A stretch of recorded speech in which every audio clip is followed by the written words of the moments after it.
Second, and we're good. Okay, perfect. Well, thanks everyone.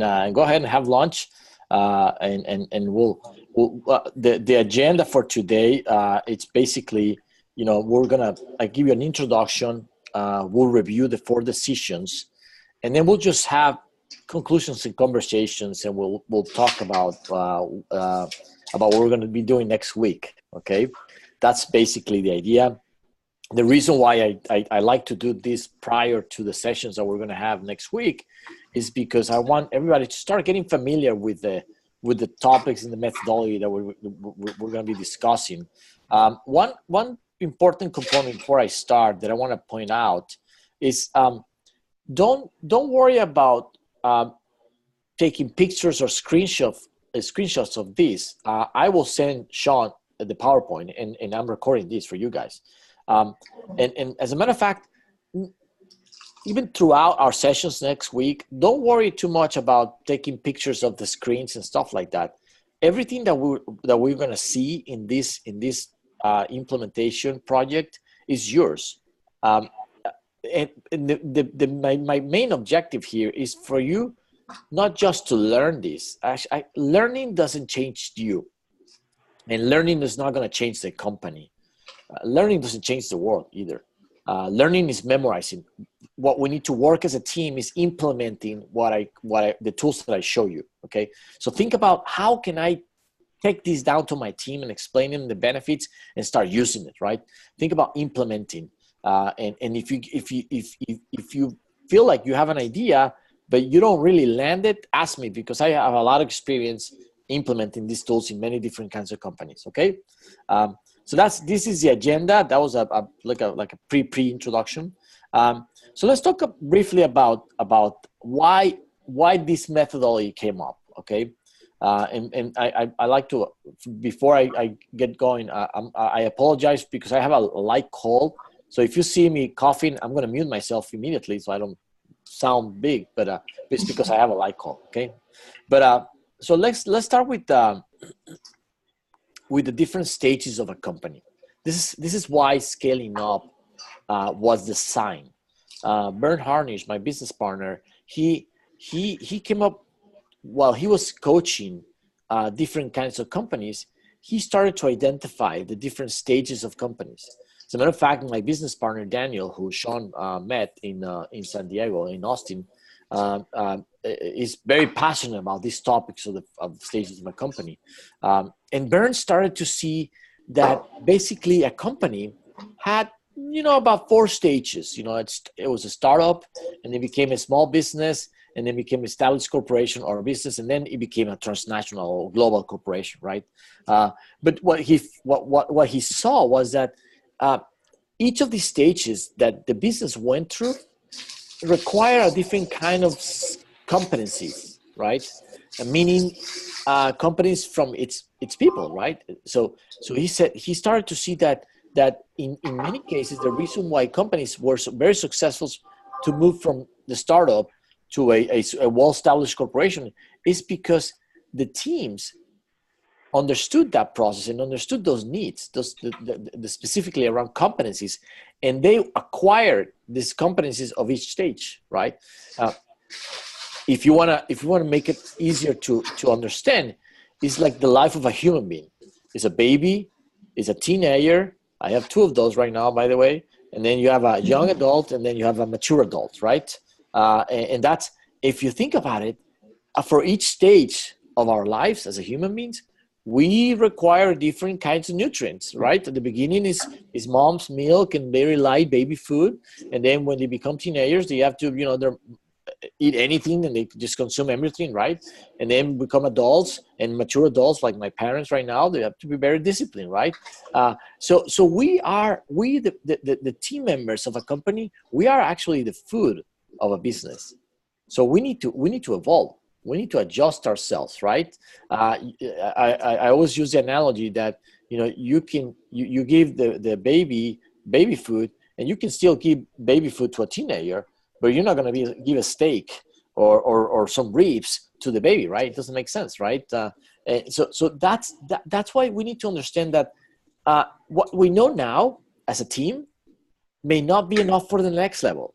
Okay, So we need to think about making progress through these stages and making sure that we move in the right direction. Now, a very common question that comes to me when before we start these projects, it's, how do I take my business to the next level?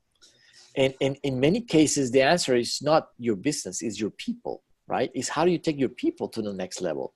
I was in Mexico the last 2 days with a company that went from 60 to 75 to $140 million growth, right, last year, with scaling up. And they're in the airplane maintenance field.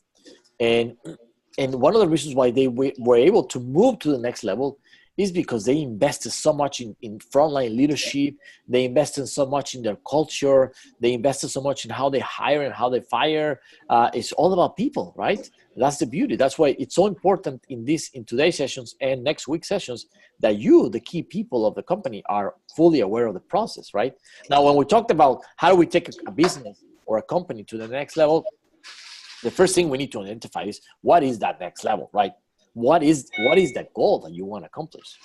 Otherwise, you can get lost, right? So you first define the goal, and then you say, okay, let's draw a line which exemplifies our strategy, right? And that's the strategy to get to that goal, okay?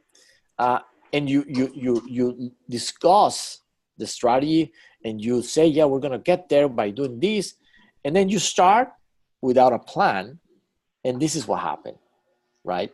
You get distracted with new innovations or new potential services or new potential products, or somebody comes to you. I mean, let's be honest, we're all entrepreneurs here. So we're always thinking in many different options, right?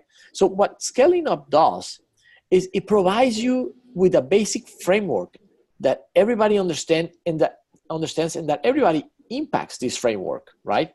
And this framework is exemplified in these pictures with these two tools, for example. Brand promise, which defines the key metrics or the key indicators that will guarantee that your customer is loyal to you.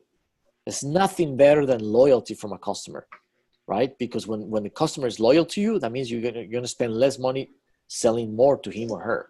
And that's beautiful, because when you sell more to the same customer, you reduce your cost of sales. So brand promise is a critical component of scaling up. We're going to talk about that. And then core values, and you're already familiar with core values. Core values are basically the way you make decisions, the what you should and what you shouldn't, right? So these tools, these are just two examples of the many tools, keep you within range and within the right direction to get to that goal. Okay.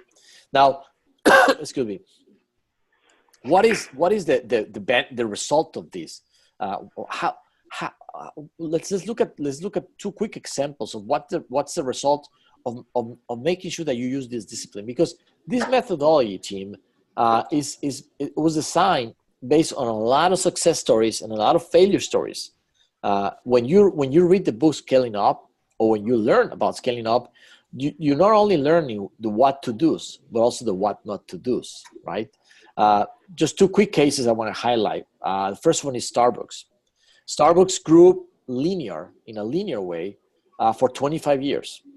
You can see it went from 0 to 16,000 employees in 25 years. And it was a major change or shift of mindset that took place in 1996 that really made the company explode, right? And what happened here is that Howard Schultz, he was a chairman of the board. He was the CEO, left in 94, 93 or 94, and was the chairman of the board, and he identified something critical.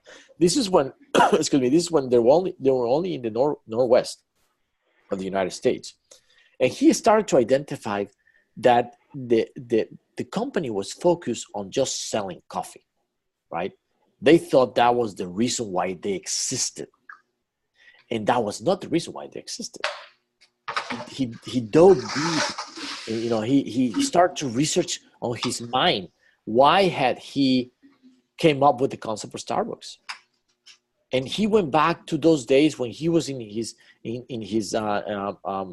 where he was born and raised in New Jersey, in his neighborhood, and he had some rough times because he lived in a low-income neighborhood, and his family didn't have a lot of money.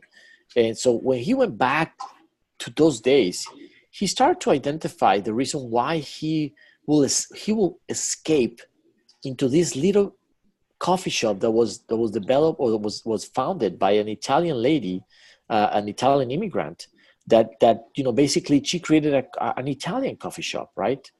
And he had some rough times because he didn't have a nice job, and there were some issues at home, so he would escape to this little coffee shop, and he got that DNA again. He identified the DNA of that environment, that experience. He says, we are not in the business of coffee. We are in the business of creating the third place of every human being. He came up with this crazy idea. At the beginning, was crazy. Think about it. He said, every human being is going to have a home, a job or a school, and a Starbucks, right? And he changed completely the perspective of what Starbucks was. So he says he shut down all the stores back then in 96 and retrained everybody on 5 values that we're going to review next week. And he told everybody, this is why we exist. We are the third place in everybody's life, in every human being. And from that day on, just the company exploded, right? To a point, 15 times in 19 years. They multiplied their employee base for 15 times in just 19 years. It's crazy, isn't it? So that's a really good example of why it's important to understand what the purpose of the company is, okay? Another really good example is Apple. Apple, very similar trend at the beginning. 25 years from 0 to 9,600 employees. And in 2001, something changed drastically. Steve Jobs came back in the 90s, late 90s. But it was really when they decided to launch the iPod. Back then, they when he came in, they had way too many products. So Steve Jobs says, you know what, guys? I mean, they're all great products. They have printers, they have handheld devices, they have monitors, they have servers, all the kinds of products you can imagine, right? And they're all great products, right? As a matter of fact, the printer business was a huge, huge cash cow, right? So he says, you know what, guys? Let's go back to basics.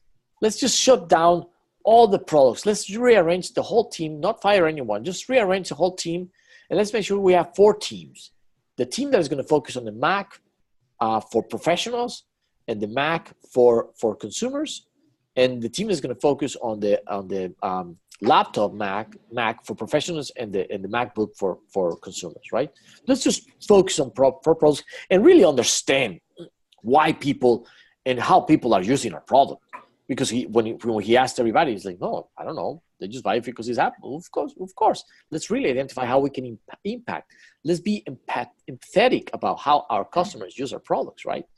And when they did that research, they found out that most of the users were not using their computers to record, or to calculate their expenses, or to keep their finances, or to do PowerPoints and so on. He said, no, most of our users are using our computers to store music as an entertainment system, entertainment center. So they went back to Japan, and to meet with Sony, who was their provider for hard drives. And they say, hey, we need a hard drive that has more capacity. So we need to increase the memory so we can serve better our customers.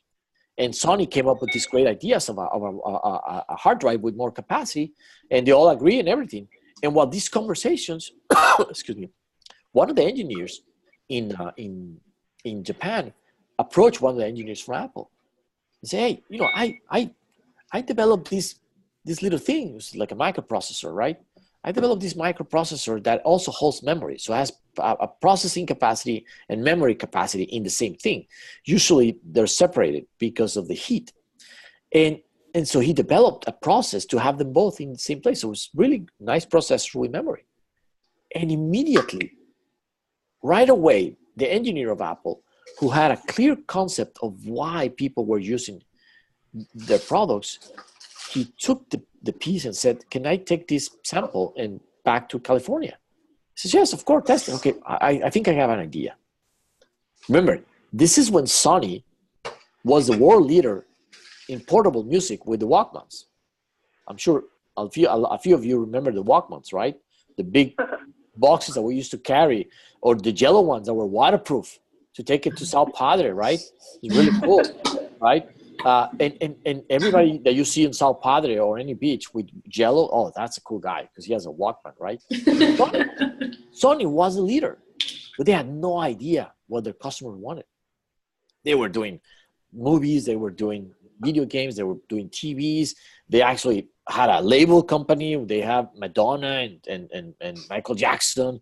It's completely unfocused, right? So this guy comes back to Cupertino and starts adding MP3 files, and it started processing, and it became the iPod.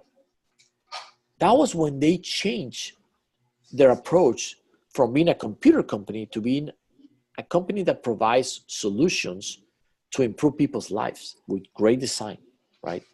So Apple took this thing and said, "Holy, this can change the music industry." This is when Napster was live on, right? I'm sure none of us used Napster back in the 90s, right? It was illegal. But if you think about it, there was a big issue in the music industry. They didn't know where to move. And so when Steve Jobs designed, the team at Apple designed this thing, they say but they did it to serve their computers first. It wasn't open. The application only ran in Apple. Immediately they closed their ecosystem, right? And then the first thing they did when they come up with the design for the iPod, this is a really cool story. They called Sony and they asked them, "Hey, how many of these devices can you produce a year?" And Sony said, about 2.5 million. Okay, we want the production for the next 3 years. And you know what Sony said? Said, "Oh, great, revenue, perfect," right? They didn't know they were losing the music industry forever. they were worried about selling, microprocessors.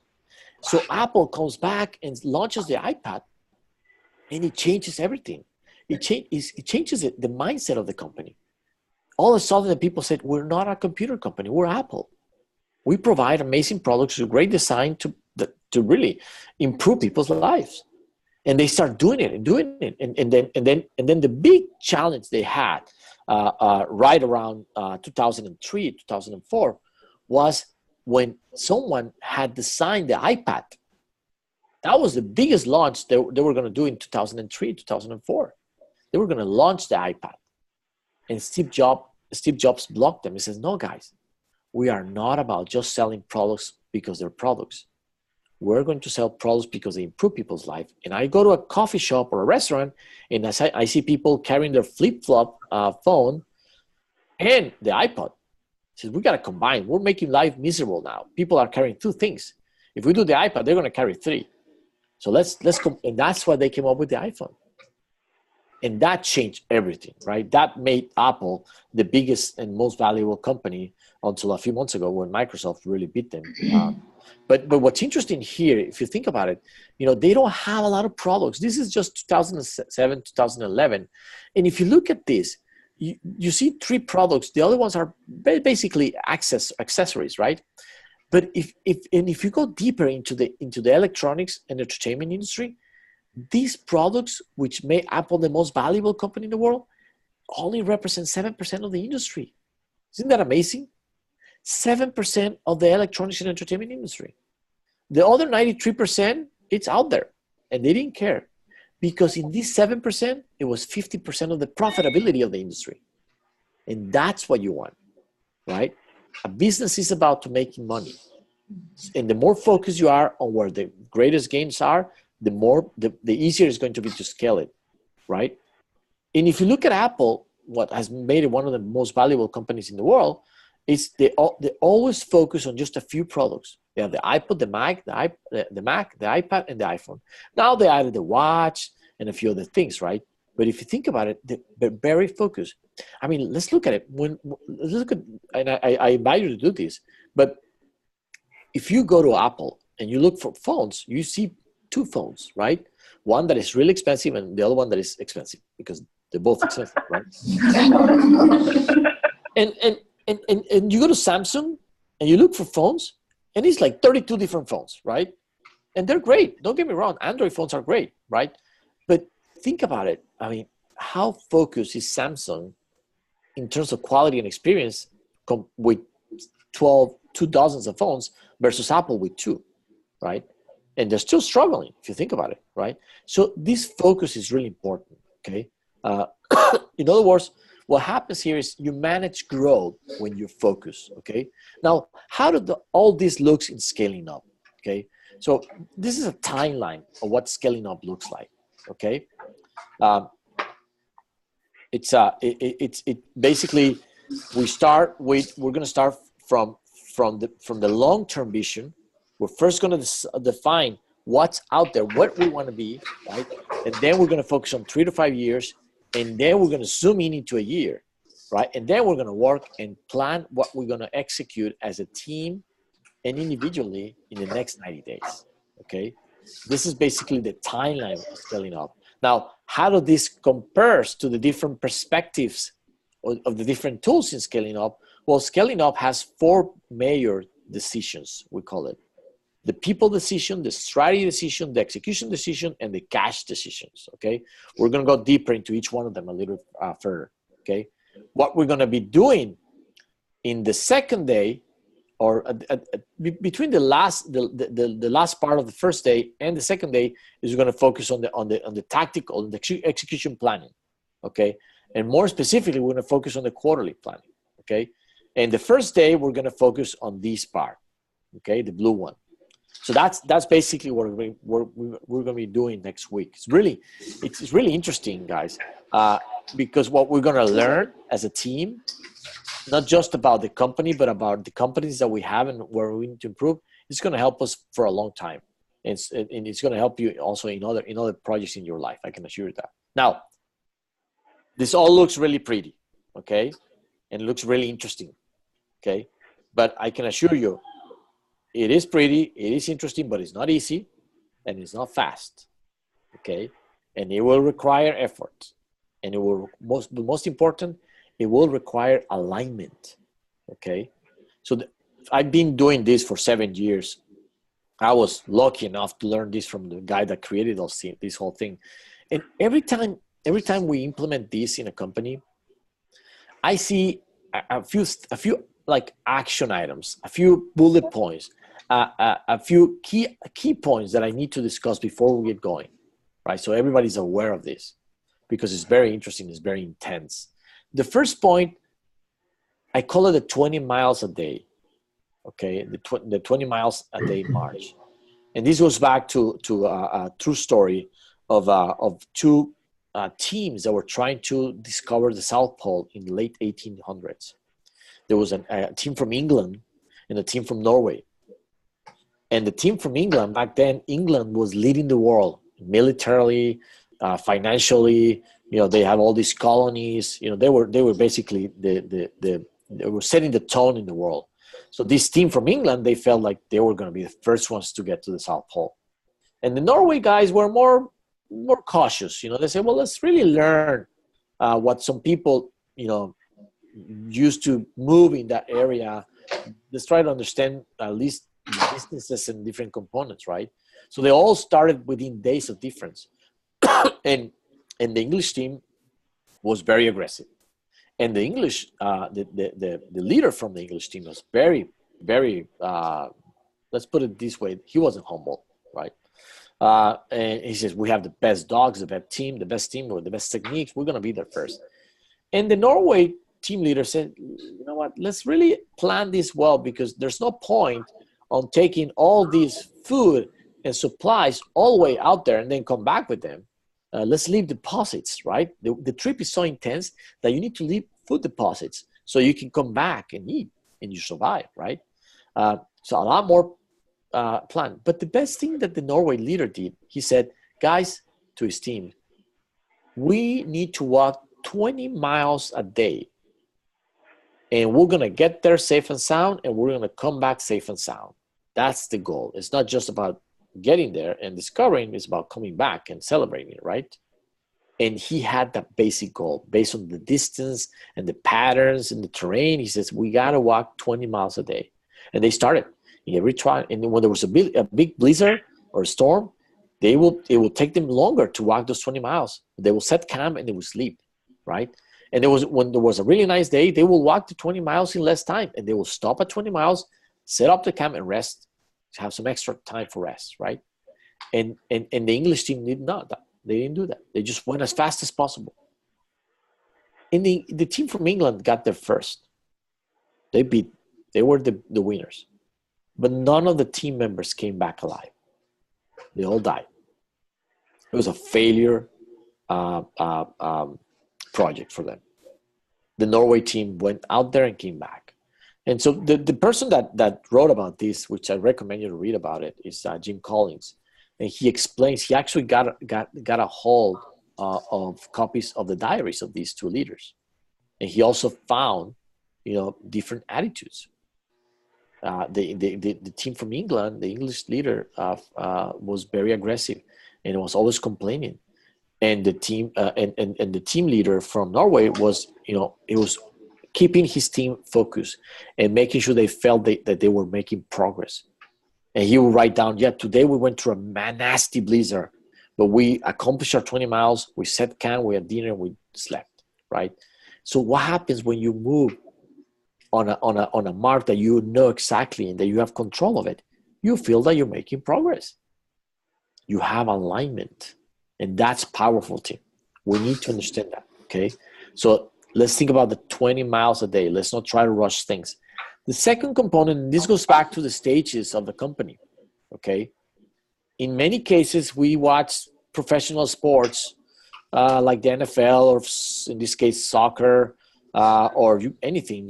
I did this presentation for a company in India. I had to do it by cricket. I don't know anything about cricket, but I have to use the stars from cricket, right?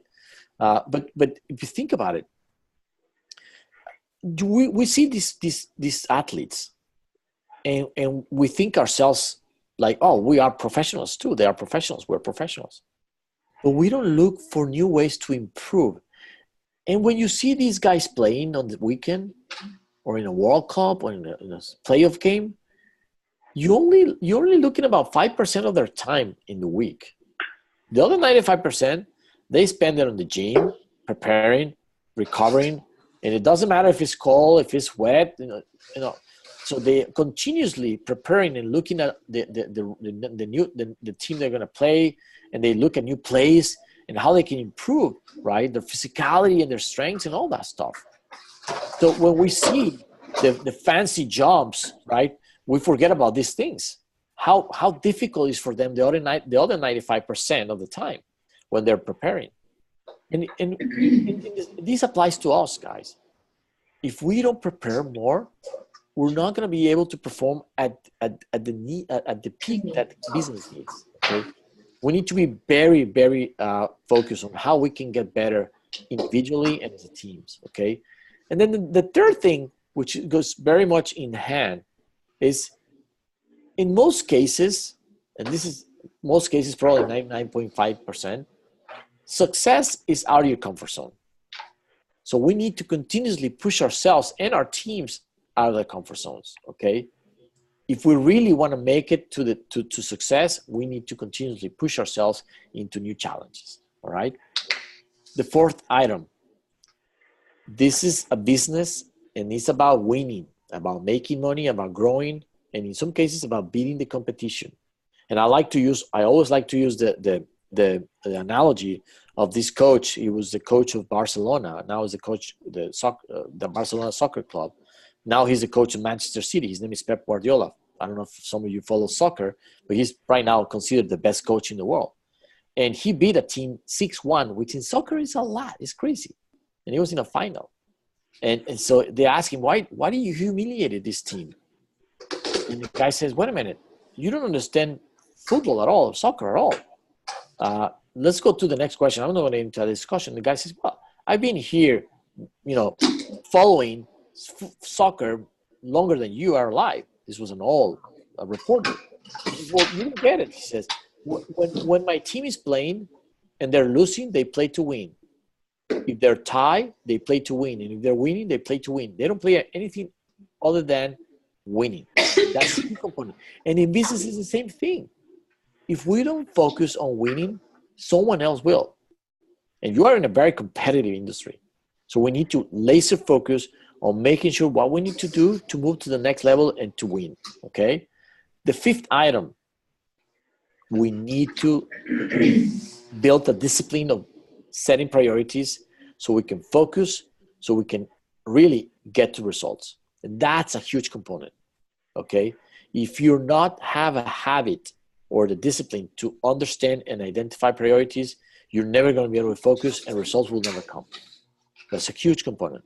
And the sixth item, which is the most important one, it's really about how we think as a team, okay? There's two kinds of mindsets in the world of business. The growth mindset and the fixed mindset. And look at how different things are. You know, in the growth mindset, when there's a failure, we see that as an opportunity to grow. The fixed mindset, they see as their limit. This is as far as I go, right?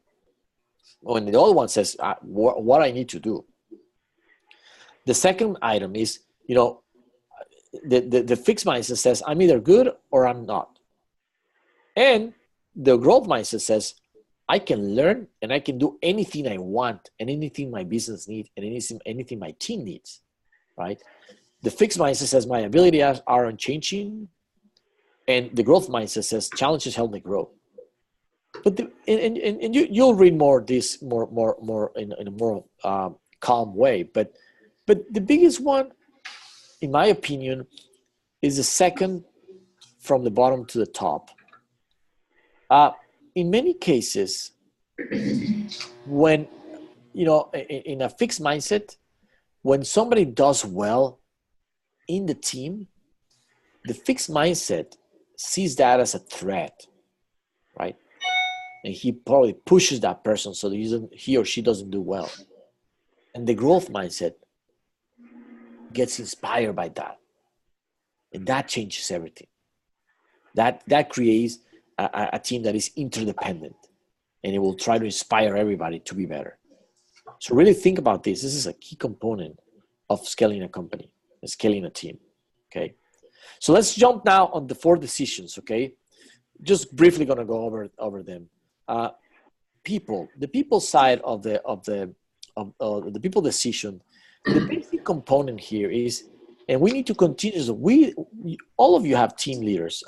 All of you are team leaders. You have people below you, people that work with you. So you need to continuously ask yourself this question: would you enthusiastically rehire your team? And there's 2 answers for that: yes or no, right? Yes, great. No, there's 2 options. You either give this person tools and help him or her embrace these tools and use them to help you, or you need to help him or her leave the company with dignity. That's it. But you need to remember, the phrase is hire slow, fire fast. Can't waste time. And people need to be happy and doing what they like, okay? That's when it comes to people. In the topic of people, what we're going to be focusing on is how can we maintain engagement or increase engagement within our team members, and also how can we hire team members so that they blend into our culture. So we're going to work on those 2 things as we move along in the next few months, okay? Strategy, that's the second decision.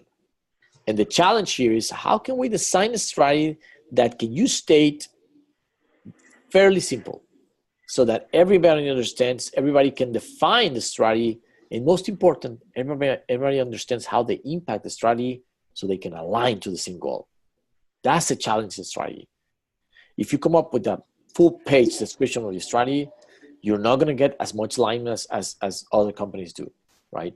When they design basic phrases, maybe 2 or 3 lines explaining the strategy, okay? This is a great case of a company based in Germany. They Winterhalter is their name. They manufacture and sell industrial or institutional dishwashers. And when they started in Germany, they were doing dishwashers for hospitals, for schools, for hotels and restaurants, for companies and other organizations. And they did great in Germany. They were doing really good, but they said, we got to get out of here. It's a very small market. We got to go global. And their strategy was fairly simple. They said, we're going to go narrow and deep. Narrow, they reduce their offering globally from these 5 lines to just 1 line, hotels and restaurants. And then, excuse me, and then in addition to just manufacturing the dishwashers, they design water conditioners and detergents and services in each of the countries that we're going to, because the water in Munich is not the same as in Atlanta or Barcelona or Mexico City, right? You need to adjust, otherwise the performance of the machine affects it. So that's what they say. If we want to make sure that our dishwashers perform at the level that we're used to, we need to go deep. So imagine when you tell the whole company that your strategy is going to go narrow and deep, and you explain this, everybody understands how they can impact this, right? And that's what you want. When you have everybody aligned to a single goal, it's like a sailboat with lots of wind pushing you. If you don't have that alignment, you have a lot of people holding you from moving forward, okay? So that's a key component on strategy. Execution. There's 2 kinds of activities in any business. Activities that are done to manage the business, and activities that directly impact the experience of a customer or that add value to our customers. If you spend too much time managing your business, you're going to add a lot of cost, and the cost is going to be paid by client, your customer, right? And if the customer doesn't see value, he's going to go somewhere else. If you spend too much time managing the business, you're not going to add value to the customer. So what we want to do in execution is we want to really have relentless repeatability on all the items that are part of managing the business. So you can focus on the value-added activities for your customers. And that's when you stop becoming a commodity. If you think about it, if you go buy a coffee in Starbucks, I don't know, you pay probably $4 for a cup of coffee, right? But you're getting your value. You perceive that value. If you go to a 7-Eleven or a convenience store in the corner and they tell you that the cup of coffee is $4, you complain because you don't see the value, correct? That's you see the value that Starbucks brings you, and you see the value that a convenience store doesn't give you. The coffee is the same thing, to be honest with you. I'm not an expert in coffee. My wife is. But to me, it's the same, right? But we go with it $4. I have a wife and 3 daughters, so you have to understand that I'm a big Starbucks client, not a fan, client. So anyway, so it's really important to understand execution, team, because execution is what really impacts the EBITDA of a company. It's what really generates the profitability. Okay. Now the 3 key basic disciplines of execution are alignment. Priorities, which provides alignment. Once you set a set of basic priorities in your team, or you personally, or the company, you align everybody to the priorities. Priority means prior, first, before anything, right? Those are the things that you're going to work. And then you define the metrics that will allow you to measure whether you're moving in the right directions around your priorities. That gives you clarity, and it gives you expectations of how fast you're going to get to that goal. Follow me? Okay. And then the third thing is the most important one, the meeting rhythm. Okay. Here's when we are going to start using meetings as tools, not as events. Tools that help you make better and faster decisions. So meetings, instead of becoming status meetings, they become action-oriented meetings. So you really think about what you're going to do forward. So we're gonna work around that. I'm gonna help you guys, not just at this level, but at the lower levels, to really build a meeting rhythm that will help you make decisions faster. Okay. And then the fourth item is the cash flow. And here's where things get interested, because a lot of people think that cash is the responsibility of the finance team, and it's not. Cash impacts everybody, and everybody impacts cash. That's a fact. And if you don't like cash, I don't know what world you live in, right? But we need to understand what are our cash conversion cycles. Now, we focus on 4 conversion cycles: the sales cycle, the billing and delivery cycle, the collection cycles, and the production cycle.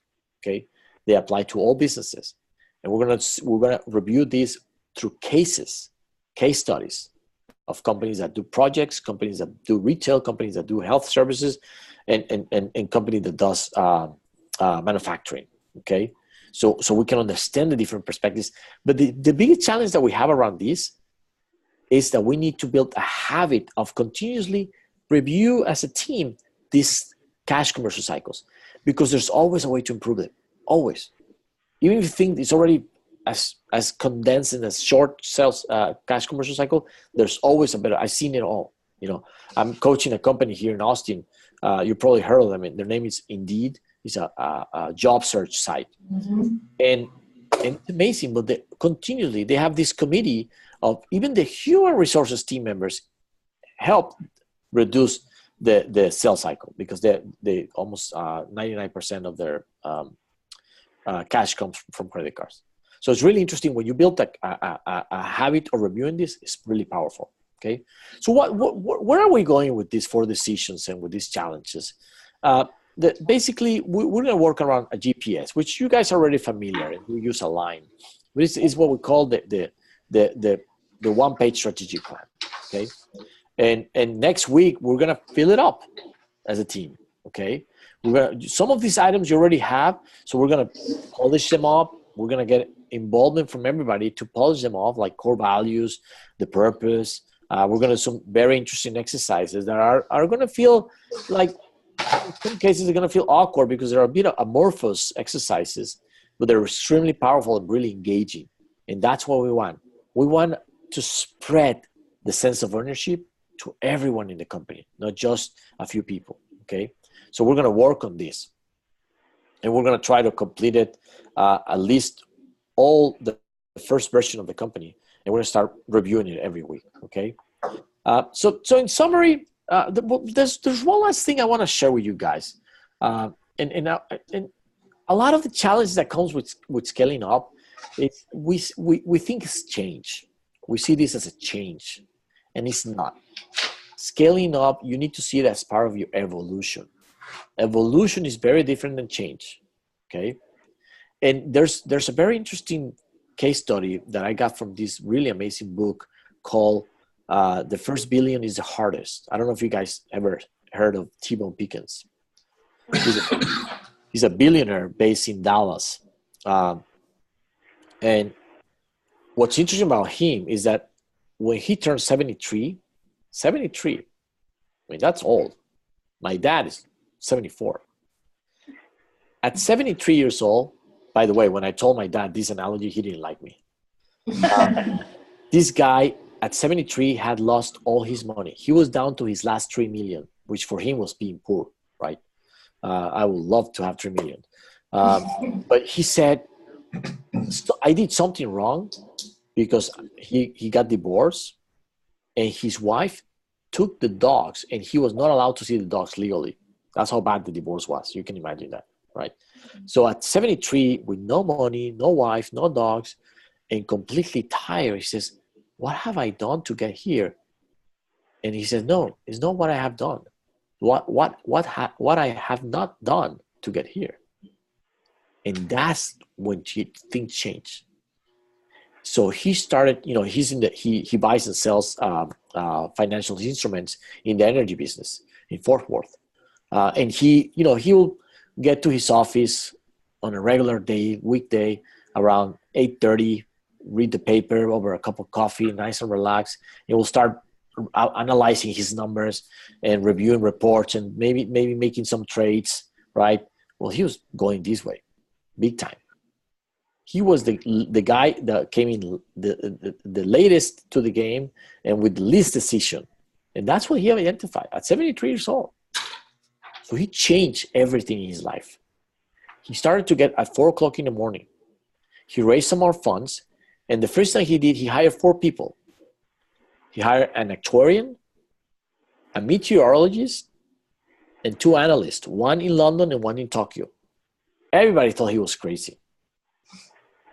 And he hired a few guys in Fort Worth, analysts. And he will wake up at 4 o'clock in the morning, and he will call the guy in Tokyo, and they will ask him, okay, how's the market? How are the markets closing in Tokyo? And they will give him a summary. And then he will call the guy in London and say, how are the markets opening? right? And then he will check with his meteorologist and actuary, hey, how are the weather patterns going to be in the next few weeks? Because the weather, he understood that weather patterns will affect the value of financial instruments in the industry, in the energy industry. Because, you get a hurricane and you stop all the refineries, gas prices go up, or gas in general, or diesel, right? So he started to link all the different dots in the industry and combine it in his head at 4 o'clock in the morning. And then he'll go to do exercise from 4 to 5. This is the part that my dad didn't like, by the way. He doesn't like that. So from 4 to 5, he was exercising and processing all this information. He will get off from his gym. He will call his team in Fort Worth at 5:15 and tell them, guys, this is what I'm thinking. Think about it, review it, and let's have lunch. Let's have breakfast at 6:15. They will have breakfast at 6:15, 6:30 in the morning in Fort Worth. And they will start operating the way they should at 7:30, which is 8:30 Eastern, which already the stock market already opened, and they became the most informed and fast decision-making team in the industry. Well, just so you can get an idea, I think it was 5 years ago or 4 years ago, he donated $250 million to OSU, the university. $250 million so the stadium will say his name, right? The funny story about this is that he used to be a Texas A&M student, but they kick him out because he was really bad in grades. And there's a story that one of the biggest regrets of Texas A&M is kicking him out, right? But imagine the money that he's made. Now he's like 85 and he's still active like crazy. And he tells you in the book, I'm running faster now than when I was 65, right? He's very competitive. He's changed his mind, right? So I wanted to bring this up to you because if this guy at 73 changed the way he thought and the way he acted and the way he worked, I mean, we can do it. We're a lot younger, right? Anyway, so in summary, we should never stop learning. If we really want to move to the next level, we should continuously learn. Even small articles like the ones I sent you last week, very easy to read, very with a lot of tools, right? We need to continue to get out of our comfort zone, okay? If we want to look and act like professionals, we need to prepare as they do, as athletes do. And that means watching videos, reading magazines, reading books, articles, all of that. And if you have any questions of specific topics, come to me. I have lots of information about leadership, about negotiations, about how to sell better, about how to strategize for cash and all these different things. I built a company, an education company with Bert Harnish and Daniel. So we have a lot of content, okay? A key component, item number 4. Company means a group of people. I know we have departments, I know we have different roles, but we are part of a group of people. We are a company, right? We're not individuals, right? Item number 5, priorities will give you focus and focus will give you results. You cannot lie about that. You cannot go directly to the results. It's very difficult, right? We need to play to win. And we also need to understand that for a business, the opposite of growth is death. That's a fact. If you guys are not growing, someone else is. And when you're growing, someone else is dying. That's a fact. It's not this is not a academical analysis or a psychology or say, no, this is a fact. When companies are growing, others are dying. And you can see how Amazon is doing and you can see how Sears is doing. Can't lie about that, right? And then the last item, 20 miles a day, guys. Let's get in that rhythm. Let's just move forward and lead your teams to move 20 miles a day, okay? A little bit about me. I was born in Monterrey, Mexico. I live in Austin, Texas for the last 13 years. I have a wife and 3 daughters. And even my dog is a girl. I need to accept that. What I enjoy the most about this is working with teams. Okay, I'm a big reader. I run every day, and I became a certified coach a long time ago. I have clients in Canada, mostly in the U.S., Mexico, Chile, Guatemala, South Africa, Nigeria, everywhere, and the Republic of Texas, of course, right? So anyway, this is basically how we're going to get started, guys. We need to get the ball rolling, and we need to get all focus in the line. And I'm really looking forward to next week. So that's my part. Do you guys have any questions, any comments, any ideas, anything that you want to share? Did that answer your questions better? You kind of yesterday. Yeah. Well, I wasn't too thrilled with the Harvard Business stuff that you sent out. Oh, with the strategy one? Yeah, it's 23 years old. It's dated. Yeah. You need some new material. Yeah. A lot of the companies that were mentioned in it, they're either out of business or they're part of a bigger company now. Neutrogena is a brand with Johnson and Johnson. So, yeah. You know, I lived in that world. Oh, you did? Yeah. Oh, well, that's great. Yeah, the biggest item that I want you guys to get from there is three things. First is the little frame that talks about the Japanese companies not being strategic. You read that? Mm-hmm. That was the first item. The second item is how interesting Southwest Airlines operates around six key activities. And everybody moves around those 6 key activities, right? And the last item is the basic definition of strategy, that strategy is not operational efficiency. Strategy is about managing, identifying the feed between all the activities and do these activities right. The rest is a lot about, it's just a lot of old stuff. You're right. But hey, thanks. It's good feedback. I like it. What about the other one? You guys like the other one, the big lie of strategic planning? Yes. It was easier to read. I thought it was a lot easier. It was a lot easier to read. Yes. A lot easier, right? Yeah. Well, good. I guess Harvard professors are a little much on the articles there, right? Yeah. Well, they're very, very academic, right? Yeah, exactly. The article, "The Big Lie of Strategic Planning," was written by the former CEO of Procter & Gamble. So very, very fast track, right? Really good guy. Yeah. Oh, that's great. That's great. Do you guys have any questions about next week? Any concerns? Any ideas? Anything that you want to share with me or the team? So we're good for Thursday and Friday then, right? Yep. You're back. Okay. Yeah. What is my start time here in Albuquerque? Will we starting right at 8? Juan? Yeah. Whatever works for you guys. I'm gonna be there. I arrive Wednesday night. Yeah. I think based on You're at 8? Or 8:30. All right. Well, that means 7:30. Let's do 8:30 and then so Catherine 7:30. 7:30. Okay. You get to end. Yeah, you get to end earlier. And then till like what 5? Yeah, I think the next day because the entire team is gonna have to be there in Albuquerque. Yes, Friday. Yeah, I know the next day. That's what I said. And then would we start this? And then on Friday you would want the whole team, correct? So that would mean Albuquerque would have to start. Catherine, everybody would have to be there on Friday an hour earlier. Yeah. So 7:30 a.m. here on Friday. Yeah. Okay, I just put it in the calendar for 8:30, so I'll change that.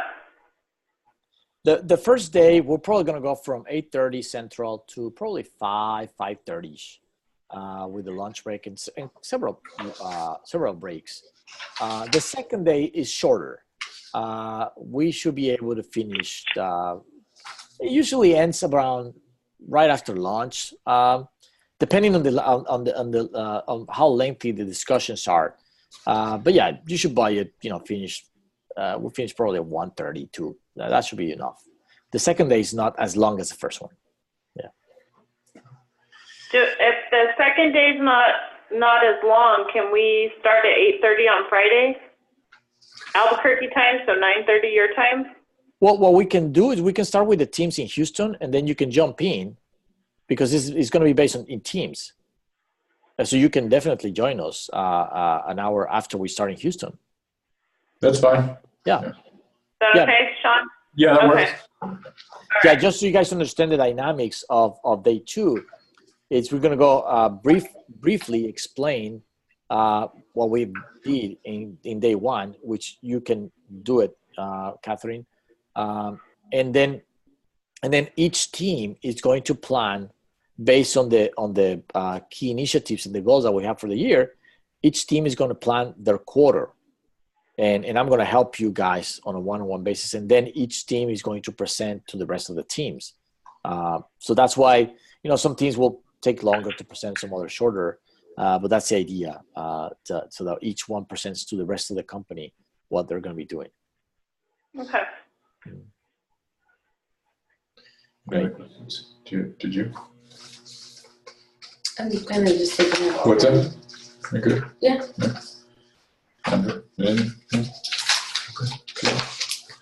Think we're set. All right, good. Well, I'll get the video ready, and I'll send you the link. Okay. Share it with the rest of the team, and we should be good for next week then. All right, sounds good. So anything else to prepare for next week other than that video?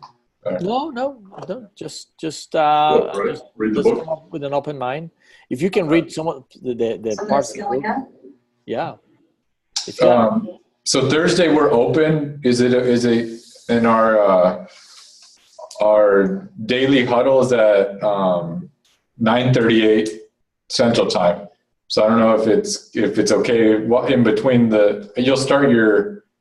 But or should we cancel the huddle for that day? Or do you want to see it? Do you want to see it? I want to see it. Yeah, I want to see it. All right. Yeah. Now, does everybody have a copy of the book, or do you want me to bring some copies? I have a copy. Everybody in this room has a copy, but nobody else does. Kevin doesn't have a copy. Catherine has I one. have one. Okay. How many should I bring? Kevin doesn't have a copy. Which one? How many more of this is there? The entire office? Yeah. 3, 8. 18? We I would say 18. 18. Okay. Let me see if I have enough here. If not, I'll go to the storage. 18 books. Okay, got it. Perfect. Great. Anything else? All right. Sounds good. We're looking forward. Thank you. Oh, thank you guys. Thank you. And if you need anything, feel free to email me or text me or call me. Sounds good. Thank you. Have a good one. Bye. Bye, all. Bye.